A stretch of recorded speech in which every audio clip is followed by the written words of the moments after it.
Hello दोस्तों, नमस्कार। दिन भर की बड़ी खबर में सबसे पहले आपको बताएंगे, जहां पर हमास के हमले के बाद प्रधानमंत्री नरेंद्र मोदी जी ने दिया इजराइल का साथ और कह दिया बहुत बड़ी बात। जी हां दोस्तों, बताएंगे प्रधानमंत्री नरेंद्र मोदी जी ने क्या कहा है। साथ ही साथ इतना ही नहीं, आपको बताएंगे युद्ध के बीच एयर इंडिया ने सबसे बड़ा फैसला लिया है। साथ ही साथ बताएंगे जहां पाकिस्तान का भी इस युद्ध पर आया है बयान, और साथ ही सेना के जवानों से सीएम योगी आदित्यनाथ ने भारत तिब्बत सीमा पर की मुलाकात, भारतीय सीमा का लिया जायजा। जी हां दोस्तों, साथ ही साथ आपको सबसे बड़ा सर्वे बताएंगे मध्य प्रदेश का, जहां पर शिवराज ने पब्लिक से पूछा मामा को फिर से मुख्यमंत्री बनना चाहिए कि नहीं, तो जनता ने क्या जवाब दिया आपको बताएंगे। एक से एक खबर आपको बताएंगे, बनेगा वीडियो के अंत तक। और खबरों में आगे बढ़ने से पहले आप सभी से रिक्वेस्ट है कि अगर आप भी अपने भारत देश का दिल से समर्थन करते और मानते हैं कि मोदी है तो हर चीज मुमकिन है, तो इस वीडियो को भी कर दीजिए लाइक, चैनल कर दीजिए सब्सक्राइब, बेल आइकन दबाइए, साथ ही कमेंट बॉक्स में लिख दीजिएगा जय हिंद। जी हां, तो चलते हैं पहली और सबसे बड़ी खबर की तरफ, जहां इजराइल के 40 तो फिलिस्तीन के 200 लोग मारे गए 20 मिनट में, 500 से अधिक रॉकेट अटैक। जी हां, फिलिस्तीनी आतंकी ग्रुप हमास के अचानक हमले के बाद इजराइल फिलिस्तीनी संघर्ष में पहले दिन कम से कम 250 लोग मारे जा चुके हैं। हमास ने ऑपरेशन अल अक्सा फ्लड का ऐलान करते हुए 20 मिनट में ही 5000 से अधिक रॉकेट दाग दिए थे, तो इजराइल ने जवाबी हमला करते हुए ऑपरेशन आयरन स्वार्ड्स शुरू कर दिया। प्रधानमंत्री बेंजामिन नेतन्याहू ने कहा कि उनका देश युद्ध में है और हमास को अभूतपूर्व कीमत चुकानी पड़ेगी। वीडियो संदेश में नेतन्याहू ने इजरायली नागरिकों से अपील किया है कि हम युद्ध में हैं, ये कोई ऑपरेशन नहीं है, कोई तनाव नहीं है, ये युद्ध है, हम जीतेंगे, हमास को अभूतपूर्व कीमत चुकानी पड़ेगी। शनिवार की सुबह फेस्टिव सीजन की छुट्टी की सुबह इजराइल तेज धमाकों से दहल उठा, पूरा क्षेत्र 5000 रॉकेट्स के हमलों से दहल उठा। रॉकेट से हमलों के साथ ही हमास आतंकियों ने घुसपैठ भी किया। इजराइल पर हुए हमलों से पता चलता है कि हमले में पैराग्लाइडर का इस्तेमाल किया गया था, सड़कों पर गुजरने वाली कारों पर गोलीबारी की गई। नेतन्याहू ने कहा कि हमारा पहला लक्ष्य इजरायली सीमा में घुसपैठ करने वाले आतंकियों को बाहर निकालना है। उन्होंने कहा कि जिन लोगों पर हमला हुआ है उनके बीच सुरक्षा और शांति स्थापित किया जाना जरूरी है। नेतन्याहू ने कहा कि उनका दूसरा लक्ष्य इस हमले का बदला लेना है। नेतन्याहू ने कहा कि उनका दूसरा लक्ष्य हमास से इसकी कीमत वसूलना है। उन्होंने कहा कि यह कीमत गाजा पट्टी में भी चुकानी होगी। इसके बाद पीएम नेतन्याहू ने अगला टारगेट बताते हुए कहा कि उनका तीसरा लक्ष्य दूसरे मोर्चे पर मजबूती लाना है, ताकि कोई गलती से इस युद्ध में शामिल ना हो। जी हाँ, अब ऐसे में आपको बता दें, इस बड़े युद्ध में भारत का भी सबसे बड़ा बयान आया है दोस्तों। प्रधानमंत्री नरेंद्र मोदी जी ने कहा कि हम इजराइल के साथ खड़े हैं। अटैक पर दिया बयान, बता दें प्रधानमंत्री नरेंद्र मोदी जी ने इजराइल पर आतंकी संगठन हमास के हमले को लेकर प्रतिक्रिया देते हुए कहा है कि इजराइल में हुए आतंकवादी हमलों की खबर से गहरा सदमा लगा है। हम इस कठिन समय में इजराइल के साथ एकजुटता से खड़े हैं। हमारी संवेदनाएं और प्रार्थनाएं निर्दोष पीड़ितों और उनके परिवारों के साथ है। वसुधैव कुटुंबकम सर्वे भवन्तु सुखिनः और अस्थायी शांति स्थापित करने की दिशा में काम कर रहे भारतीय प्रधानमंत्री मोदी ने इजराइल पर हुए आतंकवादी हमले पर स्टैंड लेते हुए बड़ा बयान दिया है। पीएम मोदी ने कहा कि हम इस कठिन समय में इजराइल के साथ खड़े हैं। दोस्तों, ऐसे समय में जब इजराइल को भारत का समर्थन मिला है, ऐसे में ईरान ने दे दी आतंकी संगठन हमास को बड़ी बधाई। जी हां, और पाकिस्तान का भी आया है बयान। आपको बता दें, इस हमले पर दुनिया भर के नेताओं की प्रतिक्रियाएं सामने आई है। प्रधानमंत्री नरेंद्र मोदी जी के बाद तमाम बड़े देशों के नेताओं ने इजराइल का समर्थन किया। वहीं ईरान की बात करें तो ईरान ने हमास को ही इस हमले के लिए बधाई दे दी है। उधर कतर ने इजरायली सेना को फिलिस्तीनी लोगों के साथ हिंसा करने का जिम्मेदार ठहराया है, तो पाकिस्तान ने भी इस हमले का खुलकर समर्थन किया है। बता दें, फ्रांस के राष्ट्रपति इमैनुअल मैक्रोन ने इजराइल के राष्ट्रपति हरजोंग और प्रधानमंत्री नेतन्याहू से बात की। उन्होंने पोस्ट करते हुए लिखा कि मैं गाजा द्वारा इजराइल, उसके सैनिकों और उसके लोगों पर किए गए हमलों की निंदा करता हूं। फ्रांस इजराइल और इजरायलियों के साथ एकजुटता से खड़ा है, उनकी सुरक्षा और खुद की रक्षा करने के उनके अधिकार के लिए प्रतिबद्ध है। दोस्तों, मीडिया रिपोर्ट के मुताबिक ईरान के प्रमुख अली खामेनेई ने एक सलाहकार ने इजराइल पर हमला करने के लिए फिलिस्तीनी लड़ाकों को बधाई दी है। यंदा रहीम सफवी के हवाले से कहा गया है कि हम फिलिस्तीनी लड़ाकों को बधाई देते हैं। हम फिलिस्तीन और यरूशलेम की आजादी तक फिलिस्तीनी लड़ाकों के साथ खड़े हैं। लेकिन वहीं अमेरिका की बात करें तो अमेरिका इजराइल के साथ खड़ा है और हर संभव मदद की बात कही है। जी हां दोस्तों, ब्रिटेन ने भी इजराइल का साथ दिया है। ऋषि सुनक ने सोशल मीडिया पर कहा कि मैं आज सुबह इजरायली नागरिकों के खिलाफ हमास आतंकवादियों के हमलों से स्तब्ध हूं। इजराइल को अपनी रक्षा करने का पूरा अधिकार है। अब बात करते हैं पाकिस्तान की, जहां पाकिस्तान के विदेश कार्यालय की तरफ से कहा गया है कि वो इजराइल और फिलिस्तीन के बीच हाल ही में बढ़े तनाव के मद्देनजर हम बढ़ती स्थिति को मानवीय क्षति के बारे में चिंतित हैं। हम अंतर्राष्ट्रीय समुदाय से शत्रुता की समाप्ति, नागरिकों की सुरक्षा और मध्य पूर्व में अस्थायी शांति के लिए एकजुट होने का आह्वान करते हैं। 1967 से पहले की सीमाओं के आधार पर अल कुदस अल शरीफ को इसकी राजधानी बनाकर एक व्यवहार्य, संप्रभु और सन्निहित फिलिस्तीन राज्य की स्थापना की जानी चाहिए, ऐसा पाकिस्तान का कहना है। अब शहबाज शरीफ का ये ट्वीट भी देख पा रहे हैं। बहरहाल दोस्तों, ये हमने आपको बताया है कि इजराइल और फिलिस्तीन के बीच हो रहे इस युद्ध में देश विदेशों से क्या क्या प्रतिक्रियाएं आई हैं, लेकिन प्रधानमंत्री नरेंद्र मोदी जी ने जिस प्रकार से कहा है कि हम इजराइल के साथ खड़े हैं, इस पर आपकी क्या राय है दोस्तों, कमेंट में लिखकर अवश्य बताइएगा।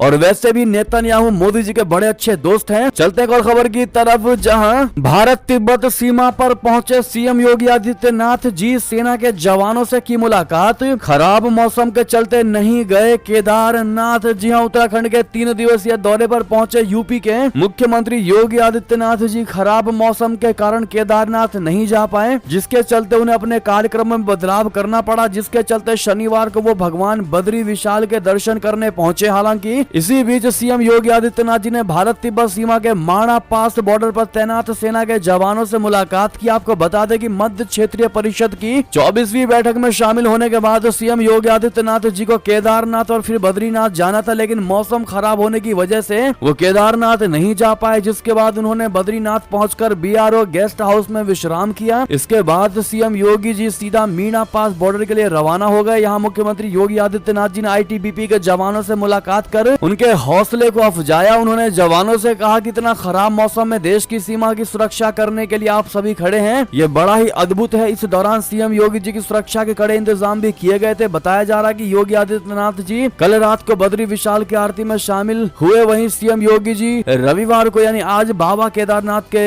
दर्शन के लिए पहुंच रहे हैं। जी हाँ दोस्तों, अब ऐसे में सैनिकों से मिलकर योगी आदित्यनाथ जी ने यह दिखा दिया है कि वो सिर्फ उत्तर प्रदेश के ही मुख्यमंत्री नहीं बल्कि उनका एम पूरे देश को आगे ले जाने का है। जी हाँ दोस्तों, ऐसे में योगी जी को लेकर आप लोग क्या कहना चाहेंगे, कमेंट में लिखकर अवश्य बताइएगा। भविष्य में आप लोग योगी जी को किस लेवल पर देखना चाहते हैं दोस्तों, बताइएगा जरूर। देखते हैं क्या कहती है भारत की जनता। चलते हैं अगली खबर की तरफ, जहां भारत कनाडा में टेंशन के बीच ब्रिटिश पीएम सुनक ने जस्टिन ट्रूडो को मिलाया फोन। आखिर क्या हुई बातचीत, बता दें। कनाडाई प्रधानमंत्री जस्टिन ट्रूडो द्वारा लगाए गए गंभीर आरोप के बाद नई दिल्ली और ओटावा के बीच रिश्ते तल्ख हो गए हैं। भारत में मौजूद राजनयिकों को भी कनाडा ने दूसरे देशों में शिफ्ट कर दिया। इन सब के बीच ब्रिटिश प्रधानमंत्री सुनक ने कनाडाई पीएम ट्रूडो के साथ फोन पर बात की और उम्मीद जताई कि भारत और कनाडा विवाद में कमी देखने को मिलेगी। दोनों देशों के बीच खालिस्तानी निज्जर की हत्या के बाद से संबंध बिगड़ गए हैं। ब्रिटेन के प्रधानमंत्री ऋषि सुनक और कनाडा के प्रधानमंत्री जस्टिन ट्रूडो ने टेलीफोन पर हुई बातचीत के दौरान नई दिल्ली और ओटावा के बीच तनाव कम करने तथा कानून के शासन का सम्मान करने पर जोर दिया। डाउनिंग स्ट्रीट ने एक बयान में कहा कि सुनक ने शुक्रवार शाम ट्रूडो से बात की। इस दौरान उन्हें भारत में कनाडाई राजनयिकों से संबंधित स्थिति के बारे में जानकारी दी गई और दोनों नेता संपर्क में बने रहने पर सहमत हुए। तो वहीं खालिस्तान समर्थक वांछित अलगाववादी हरदीप सिंह निज्जर की हत्या में भारत सरकार के एजेंट की संलिप्तता के कनाडा के आरोप के बाद सुनक ने कानून का शासन के प्रति ब्रिटेन के रुख को दोहराया। चलते हैं दोस्तों अगली खबर की तरफ, जहां इजराइल हमले के बीच एयर इंडिया ने तेल अवीव के लिए सभी उड़ानों को कर दिया रद्द। जी हां, इजराइल में जिस प्रकार से युद्ध के हालात बनते जा रहे हैं, इस हमले के बाद भारत सरकार की ओर से अपने नागरिकों के लिए एडवाइजरी जारी कर दी गई है। वहीं एयर इंडिया ने इजराइल के लिए अपने सभी उड़ानों को रद्द भी कर दिया है। हमास आतंकियों के द्वारा इजराइल पर किए गए हमले को लेकर भारत सरकार ने यह सबसे बड़ा कदम उठाया है। साथ ही साथ दोस्तों इतना ही नहीं, आपको यह भी बता दें कि इजराइल पर हमास के हमले में अब यूनाइटेड नेशन ने भी आतंकी हमले की निंदा की है। जी हां, मिडल ईस्ट में शांति प्रक्रिया के प्रयासों की निगरानी कर रहे संयुक्त राष्ट्र के विशेष समन्वयक टोर वेनेसलैंड ने कहा कि गाजा के पास इजरायली कस्बों और शहरों पर चारों ओर से हमास के आतंकवादियों द्वारा किए गए हमलों, खासकर इजराइल पर हुई रॉकेटों की बौछार की कड़ी निंदा करता हूं। ये नागरिकों को निशाना बनाने वाले जघन्य हमले हैं जिन्हें फौरन रोका जाना चाहिए। यानी कि यूनाइटेड नेशन ने भी अब इस पर अपना बयान दे दिया है, जो सबसे पहले हमने आपको बताया। साथ ही साथ अगली खबर की बात करते हैं, बहुत बड़ी खबर। मंगोलिया के इस 8 साल के बच्चे को कभी भी किडनैप कर सकता है चीन। आखिर दलाई लामा का खास क्यों बन गया है ये मासूम बच्चा, बता दें। मंगोलिया का एक 8 साल का बच्चा चीन की आंखों की किरकिरी बना हुआ है। ये बच्चा चीन को इस कदर चुभ रहा है कि वो कैसे भी इस मासूम को अपनी कस्टडी में लेना चाहता है। इस बच्चे की खासियत है कि इसे तिब्बती बौद्ध के तीसरे सबसे बड़े धर्मगुरु 10वें सलखा जेटसन धम्पा रिनपोचे का पुनर्जन्म माना जा रहा है। दरअसल बौद्ध धर्म के आध्यात्मिक नेता दलाई लामा ने खुद इस बच्चे को यह दर्जा सजा दिया है। इस बच्चे का नाम ए अल्तान्नार है, जिसकी उम्र मात्र 8 साल है। ये बच्चा अब दलाई लामा और पंचेन लामा के बाद बौद्ध धर्म का तीसरा सबसे बड़ा धर्म गुरु बन गया है। गौरतलब है कि बौद्ध धर्म में धर्म गुरुओं के पुनर्जन्म का खास महत्व होता है। ऐसे में ए अल्तान्नार को तिब्बती धर्म गुरु के रूप में मान्यता देने के लिए भारत के हिमाचल प्रदेश में शानदार समारोह का आयोजन किया गया था, जिससे चीन और ज्यादा तिल मिलाया हुआ है। बता दें कि हिमाचल वही जगह है जहां 87 साल के दलाई लामा निर्वासन में रहते हैं। तिब्बत की निर्वासित सरकार भी इसी जगह से काम करती है। चलते हैं दोस्तों अगली खबर की तरफ, जहां पर पाकिस्तानी शख्स ने इंडिया को दे डाली धमकी, कहा आधा भारत जहर खाकर मर जाएगा अगर हमने ऐसा कर दिया। तो आपको बता दें पूरी बात, दरअसल जिस प्रकार से पाकिस्तान हमेशा से आतंक का साथ देता है, जिसकी वजह से भारत जैसे पड़ोसी मुल्क के साथ उसके रिश्ते बेहतर नहीं है। अब हाल ही में पाकिस्तानी महिला यूट्यूबर ने भारत के हवाले से आवाम के बीच में जाकर प्रतिक्रिया ली। इस दौरान एक पाकिस्तानी शख्स ने भारत के खिलाफ बेतुके बयानबाजी करता नजर आया। पाकिस्तानी शख्स ने कहा कि भारत हमेशा हमारे खिलाफ साजिशें करता है, वो जानबूझकर हमें तंग करने की कोशिश करता है। भारत और पाकिस्तान के बीच रिश्तों में जो भी फासले आए हैं उसकी वजह भारत है। हम कभी भी उन्हें उंगली करने नहीं जाते। हमारे नमक के भरोसे भारत बैठा रहता है। अगर हम इस वक्त अपने नमक भारत को भेजना बंद कर दे तो आधा मुल्क जहर खाकर मर जाएगा। जी हाँ, पाकिस्तानी शख्स ने भारत के खिलाफ जहर उगलते हुए कहा कि वहाँ के नेता बेरहम है, वो पानी छोड़ते हैं जिससे पाकिस्तान डूब जाता है। वो ऐसा जानबूझकर करते हैं, वो हमारे गाँव को पानी के अंदर डुबाते हैं। भारत पाकिस्तान के साथ घटिया बर्ताव करता है। दोस्तों इतना ही नहीं, उस पाकिस्तानी शख्स ने ये तक कहा है कि 1971 की जंग के बारे में उसने जिक्र करते हुए कहा कि भारत ने दबाव में आकर हमारे 93,000 सैनिकों को छोड़ा था। उन्हें पता था कि अगर हम पाकिस्तानी सैनिकों को नहीं छोड़ेंगे तो वो हमें बर्बाद कर देंगे। वो हमारे पाकिस्तान के मुसलमानों को एक तंग करने का एक मौका नहीं छोड़ते हैं। बहरहाल दोस्तों, इसके बाद पाकिस्तानी यूट्यूबर ने उस पाकिस्तानी को लताड़ते हुए कहा है कि आप जो भी कश्मीर के बारे में कह रहे हैं वो गलत है। भारत के कश्मीर में जो भी सुविधाएं दी जा रही हैं वो पाकिस्तान के कब्जे वाले कश्मीर तो छोड़िए पूरे पाकिस्तान से भी बेहतर है। जी हाँ, लेकिन दोस्तों जिस प्रकार से पाकिस्तान के हुक्मरानों ने पाकिस्तानियों के दिल में, पाकिस्तानियों के मन में भारत के खिलाफ जहर घोला हुआ है, जो जहर भारत को लेकर उगलता नजर आ रहा है हर पाकिस्तानी, इस पर आपकी क्या राय होगी कमेंट में लिखकर अवश्य बताइएगा। साथ ही साथ दोस्तों अगली खबर की बात करें, जहां संयुक्त राष्ट्र ने पाकिस्तान को इस मसले पर दी गंभीर चेतावनी, कहा नहीं संभले तो चुकानी होगी भारी कीमत। जी हाँ, संयुक्त राष्ट्र ने पाकिस्तान को एक मामले में बेहद गंभीर चेतावनी दी है। यूएन ने स्पष्ट रूप से कह दिया है कि नियमों का उल्लंघन हुआ तो इसके गंभीर परिणाम भुगतने पड़ सकते हैं। दरअसल इस वक्त पाकिस्तान 17 लाख अफगानी नागरिकों को जबरन देश से बाहर निकाल रहा है। शरणार्थियों को भगाने से मानवाधिकारों का गंभीर उल्लंघन होता दिखाई दे रहा है। ऐसे में संयुक्त राष्ट्र ने शनिवार को चेतावनी दी है कि पाकिस्तान से अफगान नागरिकों को जबरन निकालना, परिवारों को अलग करने और बच्चों के निर्वासन सहित मानवाधिकारों के गंभीर हनन का कारण बन सकता है। पाकिस्तान ने देश में अवैध रूप से रह रहे प्रवासियों पर हाल में कार्रवाई की घोषणा की है, जिसमें 17 लाख अफगान नागरिक भी शामिल हैं। पाकिस्तान ने उन्हें गिरफ्तारी और जबरन निकाले जाने से बचने के लिए 31 अक्टूबर तक स्वदेश लौटने को कहा है। संयुक्त राष्ट्र एजेंसियों का कहना है कि अफगानिस्तान गंभीर मानवाधिकार चुनौतियों के साथ साथ गंभीर मानवीय संकट से गुजर रहा है। विशेष तौर पर महिलाएं व लड़कियां, जिन्हें तालिबान ने छठी कक्षा से आगे की पढ़ाई करने, सार्वजनिक स्थानों पर जाने और नौकरियां करने से प्रतिबंधित कर दिया है। साथ ही साथ अगली खबर की बात करें, जहां आदमपुर एयरबेस पर तैनात की गई स्वदेशी MR सैम वायु रक्षा प्रणाली एक्सरसाइज ब्राइट स्टार से लौटे MiG-29 लड़ाकू विमान। बता दें, पंजाब के जालंधर में आदमपुर एयरबेस पर स्वदेशी मध्यम दूरी की सतह से हवा में मार करने वाली मिसाइल वायु रक्षा प्रणाली तैनात की गई। उधर भारतीय वायुसेना के 28 स्क्वाड्रन के MiG-29 लड़ाकू विमान मिस्र में एक्सरसाइज ब्राइट स्टार से वापस लौटे। आदमपुर एयरबेस पर तैनात की जा रही मध्यम दूरी की सतह से हवा में मार करने वाली मिसाइल वायु रक्षा प्रणाली पर विंग कमांडर अजीत भास्कर वसाने ने कहा है कि ये लेटेस्ट अत्याधुनिक सतह से हवा में मार करने वाली मिसाइल प्रणाली है, भारतीय वायुसेना में शामिल किया गया है। MRSAM ये सुनिश्चित करता है, यानी MR सैम ये सुनिश्चित करता है कि ये पूरा हवाई क्षेत्र सुरक्षित और संरक्षित है। चलते एक और खबर की तरफ, जहां USA में मना अक्षरधाम प्रमुख स्वामी महाराज के विजन का जश्न आज होगा, इसका उद्घाटन। बता दें, BAPS स्वामी नारायण अक्षरधाम आशा, विश्वास और एकता के प्रतीक के रूप में खड़ा है, जो अनगिनतों को भक्ति और धर्म के मार्ग की ओर आकर्षित करता है। संयुक्त राज्य अमेरिका में अक्षरधाम के प्रमुख स्वामी महाराज का दृष्टिकोण उनकी गहन आध्यात्मिक दूरदर्शिता और समर्पण का प्रमाण है। प्रमुख स्वामी महाराज के जीवन भर के आदर्श वाक्य दूसरों की खुशी में जश्न मनाना को समर्पित पर पर एक शाम पर आयोजित कार्यक्रम में 6 अक्टूबर को रॉबिन्सविले न्यू जर्सी में BAPS स्वामी नारायण अक्षरधाम के निर्माता को सम्मानित किया गया। ये सम्मान सभा का आयोजन 8 अक्टूबर को अक्षरधाम का उद्घाटन के पूर्व हुआ है। चलते अगली खबर की तरफ, जहां पर Bharat America strategic partnership forum ने कनाडा के आरोपों को किया खारिज। कहा ट्रूडो ने बिना ठोस सबूत लगाए हैं भारत पर आरोप। जी हां, Bharat America strategic partnership forum ने कनाडा के प्रधानमंत्री ट्रूडो के आरोपों को निराधार बताते हुए, बेसलेस बताते हुए खारिज कर दिया। कनाडा के PM जस्टिन ट्रूडो ने आधारहीन आरोप के बहाने भारत और अमेरिका की स्ट्रेटेजिक पार्टनरशिप को भी चोट पहुंचाने का प्रयास किया है। इससे भारत और अमेरिका के रिश्ते बिगड़ सकते थे। हालांकि ट्रूडो इसमें कामयाब नहीं हो सके। भारत और अमेरिका अपने सबसे बेहतरीन रिश्तों के दौर में है। दोनों देशों की दोस्ती बेहद मजबूत दिशा में आगे बढ़ रही है। USISPF के अध्यक्ष मुकेश अघी का कहना है कि ये दुर्भाग्यपूर्ण है कि कनाडा के प्रधानमंत्री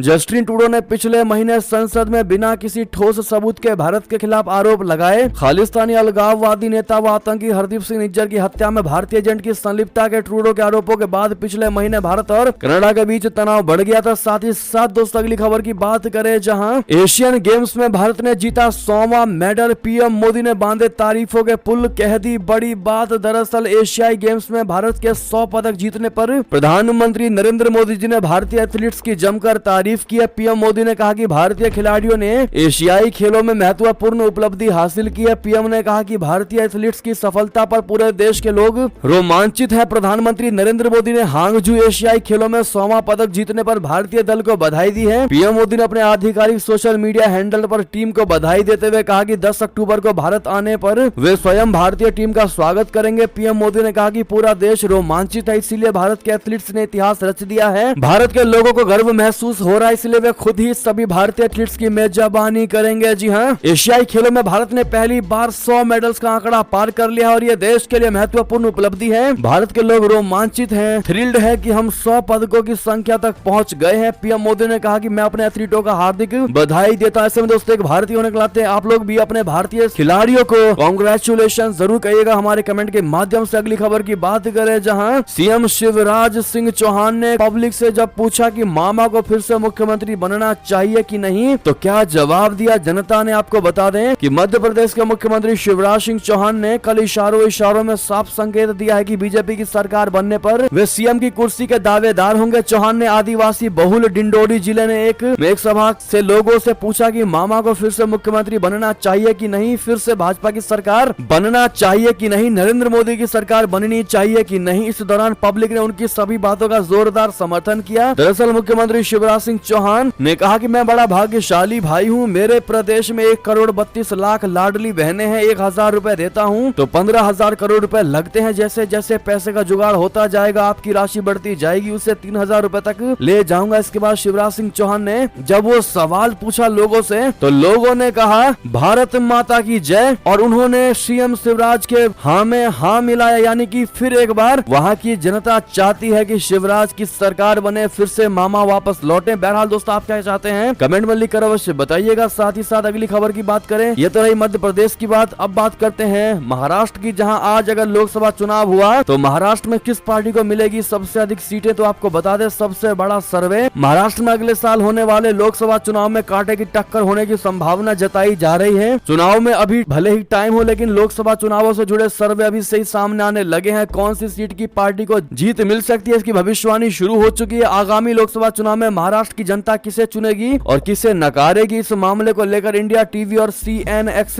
ने एक ओपिनियन पोल का आयोजन किया था। इस ओपिनियन पोल के रिजल्ट चौंकाने वाले हैं। India TV CNX opinion poll के अनुसार बीजेपी 2024 में राज्य में सबसे अधिक सीटें जीतने वाली है और पार्टी बन सकती है। ओपिनियन पोल में बीजेपी को 22 सीटें मिलने का अनुमान लगाया गया है, जबकि शिवसेना यानी एकनाथ शिंदे गुट को 4 सीटें मिलती दिखाई गई हैं। अजित पवार की NCP को भी 2 सीटें मिलने की उम्मीद है। इस तरह राज्य की कुल 48 सीटों में से NDA को 28 सीटें मिलने की संभावना है। दूसरी ओर विपक्षी गठबंधन इंडिया को कुल 20 सीटें जीतने का अनुमान है, जिसमें से कांग्रेस के हिस्से में 9 सीटें आने की संभावना है, जबकि शरद पवार के NCP को 3 सीटें और शिवसेना यानी UBT को 8 सीटें मिलने की संभावना है। यानी कि क्लियर तरीके से फिर एक बार बीजेपी की सरकार बनती दिखाई दे रही है इस सर्वे के अनुसार महाराष्ट्र में। अब ऐसे में दोस्तों ये तो थी सर्वे जो इंडिया टीवी के द्वारा किया गया, CNX के द्वारा किया गया था, लेकिन आप लोग क्या कहते हैं इस मुद्दे पर बताइएगा जरूर। अगली खबर की बात करें, जहां मायावती ने BSP से क्यों निकाला, कांग्रेस में शामिल होते ही इमरान मसूद ने खोल दिया राज। बता दें शनिवार शनिवार को दल बदल के साथ दिल्ली पहुंचे इमरान मसूद ने कांग्रेस की सदस्यता ले ली। इमरान मसूद ने कहा कि ये उनकी घर वापसी और इसके लिए वो प्रियंका गांधी और राहुल गांधी के शुक्रगुजार हैं। मीडिया से बात करते हुए इमरान मसूद ने कहा कि बीएसपी को मैंने नहीं छोड़ा बल्कि बीएसपी ने मुझे छोड़ा है। मैं कभी कांग्रेस छोड़ना नहीं चाहता था, लेकिन शुक्र है कि प्रियंका गांधी और राहुल गांधी ने मुझे एक बार फिर पार्टी से जुड़ने का मौका दिया है। मायावती बहुत कम लोगों से मिलती है और मैं उन लोगों में शामिल था जो उनसे मिला। मैंने उनसे कहा कि जो आंदोलन आपने और काशीराम ने खड़ा किया उससे 2007 में सरकार बनी, लेकिन 2022 में उसने दम तोड़ दिया, इसलिए पार्टी में आमूल चूल परिवर्तन की आवश्यकता है। इमरान मसूद ने कहा मुझे जो ठीक लगा मैंने वो कहा, लेकिन उन्हें मेरी ये बात बुरी लग गई और मुझे पार्टी से निकाल दिया गया। साथ ही साथ दोस्तों अगली खबर की बात करें, जहां चुनावी रणनीति से जुड़ी खबर, 125 सीटों पर मोदी को रोकने का प्लान तैयार, आरएसएस की स्टाइल में काम करेंगे ये कार्यकर्ता। बता दें राहुल गांधी की भारत जोड़ो यात्रा 1.0 बहुत सफल रही थी। कहा जाता है कि कर्नाटक में कांग्रेस को मिली शानदार जीत के पीछे